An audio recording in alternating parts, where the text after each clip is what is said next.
मुकेश जी, ये दोनों बड़ी मेहनत से इन्होंने काम किया है, बहुत मेहनत से। जितना कहा जाए उतना ही थोड़ा है, और ख़ास करके ये फिलैंथ्रोपिक काम है, दूसरों की सेवा करनी, ख़ास करके वो जो सेहत में अच्छे नहीं हैं, जो ओल्ड एज के हैं, इनकी इतनी केयर मैंने कहीं देखी नहीं है। मैंने मदर टेरेसा का भी होम विज़िट किया हुआ है, वहाँ भी एक डेडिकेशन थी, पर यहाँ भी पूरी डेडिकेशन के साथ किया जाता है। और जब से ये होम ये बना है, मैं देखती हूँ हर किस्म की फैसिलिटीज दे रही हैं, और फैसिलिटी खाना जो भी मैं सजेशन दे के जाती हूँ पूरी हो जाती है। नमस्कार, बहुत बहुत स्वागत है आपका सभी का जनता जनार्दन में। और इस वक्त हम मौजूद है बसंत कुंज में, और बसंत कुंज में मेरे पीछे देख सकते हैं द सेकेंड इनिंग लिखा हुआ है। इस सेकेंड इनिंग एक ये ओल्ड एज होम है दोस्तों, आपकी जानकारी के लिए बताते हैं। और ओल्ड एज होम में वही व्यक्ति आते हैं। अब मैं किस प्रकार से कहूं कि ओल्ड एज होम की कितनी आवश्यकता है दुनिया में, चाहे दिल्ली में चाहे पूरे भारतवर्ष में। ओल्ड एज होम की जो एक प्रक्रिया है, जो इस के प्रावधान है, इस प्रावधान को आप लोग भली भांति जानते हैं। मगर इस कड़ी में बसंत कुंज में द सेकेंड इनिंग होम जो है, ओल्ड एज होम जो है, इसके संदर्भ में आज हम जानकारी आपको दिखाएंगे।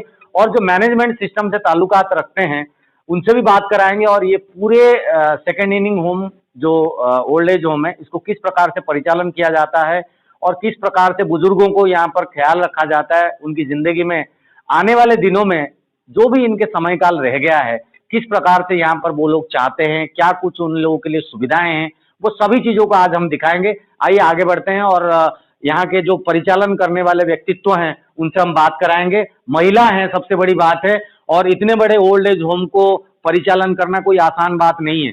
फिर भी हम उनसे बहुत बहुत स्वागत है मैम आपका। नमस्कार सर। मैम क्या नाम है आपका? मेरा नाम रूबी है सर। रूबी मैम जी।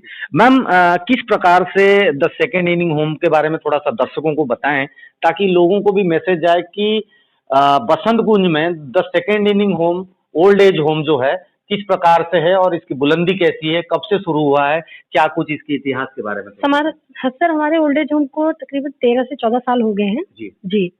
और सेकंड इनिंग हमने इसलिए कहा था क्योंकि एक पारी होती है जो वो अपनी जी चुके होते हैं, और सेकंड पारी वो जो बुढ़ापे पे आके जीते हैं, तो इसलिए हमने इनका अपने सेंटर का नाम सेकंड इनिंग रखा है। जी। यहाँ की सुविधाएं, और अगर आप ये जानना चाहते हैं तो यहाँ पर सर जहाँ हम खड़े हुए हैं ये हमारा एक्टिविटी हॉल है। Activity hall. हाँ जी, यहाँ पर जितनी भी एक्टिविटीज होती हैं, बर्थडे सेलिब्रेट करना, इनकी म्यूजिकल इवनिंग, और जैसे इनके किसी सीनियर सिटीजन का बर्थडे होता है वो हम मनाते हैं यहाँ पर, कोई ओकेशन हो गया वो हम सारे सेलिब्रेट करते हैं यहाँ पर। तो यहाँ पर लाइब्रेरी है, यहाँ पे ये कैरम है, लूडो है, ये लोग खेलते हैं, ताश खेलते हैं, उससे अपना दिनचर्या स्टार्ट करते हैं और करते हैं। जी।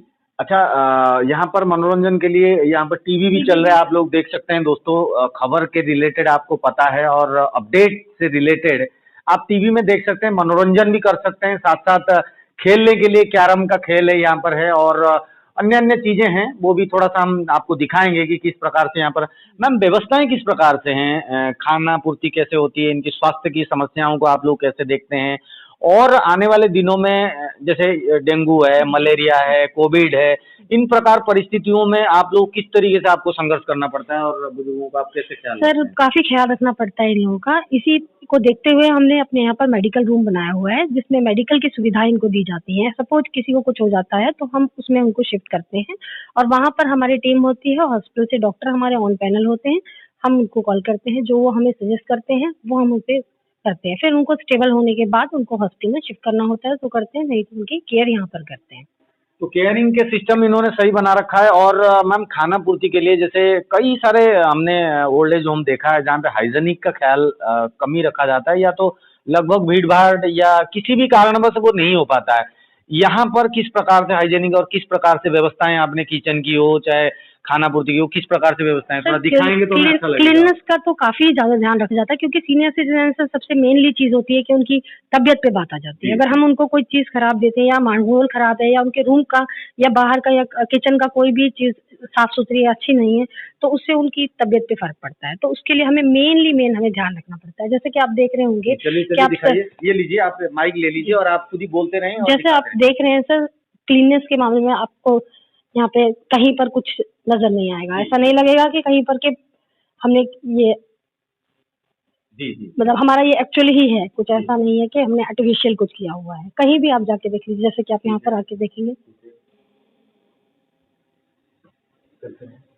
जैसे ये देखिए हमारा एंट्रेंस है सर, यहाँ से एंट्रेंस होता है, यहाँ से अपना बाहर गार्डन है सर। अगर आप जैसे सीनियर सिटीजन्स हैं, धूप है, उनको चाहिएगी, अभी सर्दियों का समय स्टार्ट है तो उसके लिए धूप चाहिएगी, तो सर उसके लिए हमने गार्डन इतना अच्छा मेंटेन किया हुआ है जिसमें वो आके आराम से बैठ सकते हैं, हाँ जी। दो सुबह के टाइम बैठ सकते हैं, अच्छी धूप ले सकते हैं, चाय पीते हैं, यहाँ बैठ के गॉसिप करते हैं, आप एक दूसरे से गप्पे मारते हैं, बातें करते हैं, अपना टाइम यहाँ भी वो स्पेंड करते हैं। वो चाहते हैं कि भाई हमें बाहर जाके बात करनी है, एक दूसरे से बाहर बात करते हैं, गार्डन में बैठ के धूप का आनंद लेते हैं सर यहाँ पर। जी। इसी तरह से सर देखिए मैं आपको दिखा देती हूँ, ये एंट्रेंस जैसे कि मैंने आपको बताया, उसके बाद ये हमारा डाइनिंग है सर। यहाँ पर जो है हमारे डाइनिंग है, जहाँ लंच, ब्रेकफास्ट, डिनर सभी लोग यहाँ पर करते हैं। जो हाँ, जैसे यहाँ की ग्राउंड फ्लोर की डाइनिंग ग्राउंड फ्लोर पर है सर, और फर्स्ट फ्लोर की डाइनिंग फर्स्ट फ्लोर पर है, तो वो अपना डाइनिंग का लंच, ब्रेकफास्ट, डिनर यहीं पर करते हैं। बाकी हाइजीन तो आप देख ही रहे होंगे सर। ये हमारी किचन है, सारा कुछ हमारी किचन से मेंटेन होता है सर, यहीं से सब कुछ मेंटेन होता है। खाना पीना इनका जो रूटीन का जो इनका बनना होता है वो सारा यहाँ से मेंटेन होता है सर।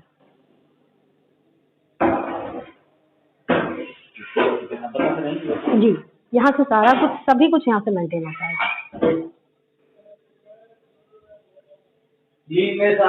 सर वो आप ये काम करने के लिए यहाँ पे? हाँ जी सर, वो किचन ये किचन में खाना बनाते हैं, सारा खाना वगैरह ये ऑपरेट करते हैं, ये एज ए कुक मेरे यहाँ पर काम करते हैं। क्या क्या खिलाते हैं आप लंच डिनर में? क्या नॉनवेज वगैरह या किस तरीके? नहीं सर, हमारा ये प्योरली वेजिटेरियन है, पर हाँ एग अलाउ है, बाकी प्योरली वेजिटेरियन है। अगर किसी को सपोज के खाने की जरूरत है, कोई खाता है, किसी को नॉनवेज चाहिए, तो हम बाहर से परचेज कर लेते हैं, उनको मंगा के खिला देते हैं, ऐसा कुछ रिस्ट्रिक्शंस नहीं है। और कुछ दिखाना चाहते हैं? बाकी सर मेनली तो यही है, क्योंकि इन लोगों को सर सबसे मेन चीज क्या होती है, एक्टिविटी जो है, इनको एक्टिविटी चाहिए, कुछ ना कुछ उनको करते रहना चाहिए। मतलब वो एक सीनियर सिटीजन अगर बैठ के रह गए तो सर कोई फायदा नहीं है।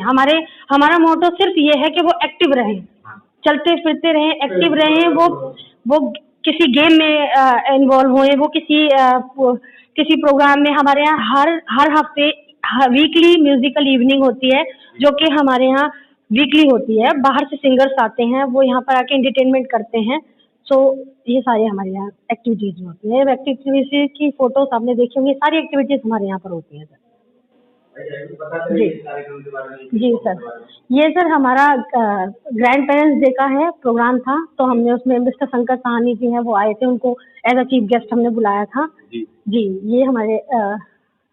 ये हमारा म्यूजिकल इवनिंग का प्रोग्राम था सर। ये हमारा जो है गजल सिंगर हैं, ये आते रहते हैं, जैसे कि अपनी गजल से सीनियर सिटीजन्स को थोड़ा सा मोटिवेट करना, चेंज करना, ये वो है सर। ये हमारे पास सर स्कूल के बच्चे भी आते हैं, जो स्कूल से बच्चे हैं वो आते हैं अपनी एक्टिविटीज के लिए, और फिर हम उनको सर्टिफिकेट वगैरह देके उनको सम्मानित करते हैं सर। सर ये हमारे इनकम टैक्स चीफ गेस्ट थे हमारे, हाँ सर, देवाशीष सर हैं, ये भी हमारे यहाँ आए थे सर। जी, तो हमारे यहाँ सर प्रोग्राम इसीलिए का है, प्रोग्राम एक्टिविटी करते रहते हैं सर, कुछ ना कुछ करते रहते हैं। जैसे आइए मैं आपको दिखाती हूँ, ये जो सीनियर सिटीजन है यहाँ पर पिछले 3 साल से रह रहे हैं। ये सीनियर सिटीजन है, ये जज रिटायर्ड है सर। सो हमारे यहाँ पे सारे ही जो रहते हैं वो जज, IPS, बड़ी उससे पोस्ट से रिटायर्ड, पायलट रिटायर्ड हैं, ऐसे लोग सर हमारे यहाँ पर रहते हैं, जो कि अपनी लाइफ को अच्छे से एंजॉय कर सके, एंटरटेन कर सके। किसी तरीके का कोई प्रेशर में कोई नहीं आके रहता सर, आप सब अपनी मर्जी से रहते हैं और खुश रहते हैं, मेनली चीज है खुश रहते हैं। अच्छा मैम, इसके प्रावधान के बारे में बताया कि कोई अगर इस NGO के साथ जुड़ना चाहता है, यहाँ पर रहना चाहता है, तो उसके लिए आप क्या मापदंड आपने बना रखा है? सर बिल्कुल आप आ सकते हैं, उनके लिए हमारे पास वेलकम है, किसी भी वक्त किसी भी टाइम आके वो यहाँ पर बात करें हमसे, जो भी हमसे हो सकता है उनके लिए बेटर टू बेटर ही करेंगे सर, क्योंकि ये सीनियर सिटीजन सेंटर है, तो सीनियर सिटीजन के लिए ही है सर, उनके लिए मोस्ट वेलकम है। तहे जी। मैम आप क्या कुछ कहना चाहेंगे? द सेकेंड इनिंग होम जो है यहाँ पर ओल्ड एज होम बनाया गया है, यहाँ पर आप अक्सर आते रहते हैं, और आने वाले दिनों में क्या कुछ आपको लगता है यहाँ पे डेवलपमेंट के तौर पर बोलें, या ऑलरेडी जो ये लोग व्यवस्थाएं दे रहे हैं, इस व्यवस्था में आप क्या देखते हैं? बहुत अच्छा है? किस तरीके से आप इनको रेटिंग करेंगे और इनकी सर्विस को क्या कुछ बोलना चाहेंगे? देखिए, मैं तो जब छोटा सा था फार्म हाउस में तब से आ रही हूँ और अक्सर आती रहती हूँ। एक किस्म का ये मेरा दूसरा होम है समझो। और यहाँ के जितने भी एम्प्लॉइज हैं, they are like my own children. और हरीश जी खास करके, और दूसरों का है मुकेश जी, ये दोनों बड़ी मेहनत से इन्होंने काम किया है, बहुत मेहनत से। जितना कहा जाए उतना ही थोड़ा है। और खास करके ये फिलैंथ्रोपिक काम है, दूसरों की सेवा करनी, खास करके वो जो सेहत में अच्छे नहीं है, जो ओल्ड एज के हैं, इनकी इतनी केयर मैंने कहीं देखी नहीं है। मैंने मदर टेरेसा का भी होम विजिट किया हुआ है, वहाँ भी एक डेडिकेशन थी, पर यहाँ भी पूरी डेडिकेशन के साथ किया जाता है। और जब से ये होम ये बना है, मैं देखती हूँ हर किस्म की फैसिलिटीज दे रही है। और फैसिलिटी, खाना, जो भी मैं सजेशन दे के जाती हूँ पूरी हो जाती है। पूरी हो जाती है। हाँ, जब भी कोई कह जाती हूँ कि ये करना है ये करना है, यहाँ तक मीनू, यूनिफॉर्म, किताबों की लाइब्रेरी, रीडिंग, टीवी, ये सब कुछ मैंने देखा है कि नेक्स्ट विजिट पर मुझे इम्प्लीमेंटेड मिलता है। हरीश जी खुद ही आप, अच्छा लगता है कि 24 घंटे इसी काम में डेडिकेटेड हैं। और बड़ी डेडिकेटेड एक लेडी है इनके पास, रूबी, उसका तो क्या कमाल है, क्या नहीं क्या। और जब भी आती हूँ वो मिलती है, गेट पर लेने जाती है, गेट पर छोड़ने जाती है।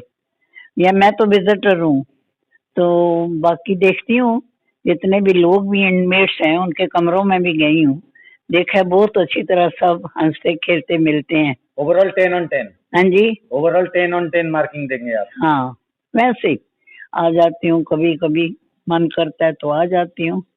और देख के अच्छा लगा है कि it's growing, ever growing rather. और अब तो सराउंडिंग्स भी बड़े अच्छे हैं, है फार फ्रॉम द सिटी, लेकिन ये है कि जो इनमेट्स हैं उनको तो बाहर जाना नहीं है, इसलिए very well disciplined, played well, lot of love is also catered. सबसे बड़ी बात तो वो पीपल को प्यार चाहिए। एग्जैक्टली। वो प्यार इनको इन अबंडेंस मिलता है, मैंने देखा है, बड़े आराम से रहते हैं। मैं तो जितनी परमात्मा इनको और शक्ति दे, ऐसा काम करते जाएं। बहुत बहुत Thank- धन्यवाद, बहुत बहुत धन्यवाद, Thank- बहुत बहुत धन्यवाद। तो देखा दोस्तों, इसी प्रकार से आप लोग second inning old age home में कभी भी विजिट करने के लिए अगर आने की इच्छा हो तो आप लोग जरूर आइएगा। फैसिलिटी के संबंध में और दिनचर्या के संबंध में और उनके मैनेजर साहब से हमने बात कराकर आपको हर प्रकार से इस व्यवस्था को दिखाने की कोशिश की। उम्मीद करते हैं कि आप इस ओल्ड एज होम के साथ जुड़ेंगे और आने वाले दिनों में इस ओल्ड एज होम के माध्यम से अनेकों बुजुर्ग जो कि सहायता श्रेणी में आए या यहाँ पर रहना चाहते हैं या सहायता प्राप्त करना चाहते हैं the second inning old age home में, तो आप लोग कांटेक्ट कर सकते हैं इन्हें। और पूरी डिटेल के साथ हमने आपको अवगत कराने की कोशिश की। इसी प्रकार से अनेकों ओल्ड एज होम दिल्ली भर में हैं, मगर the second inning old age home की बात ही अलग है दोस्तों। यहाँ पे हाइजेनिक और यहाँ पे दिनचर्या, यहाँ पे मैनेजमेंट, हर तरह से हमें बहुत अच्छा लगा है। और आप लोग आने वाले दिनों में इस एनजीओ के साथ जुड़ करके फायदा भी ले सकते हैं।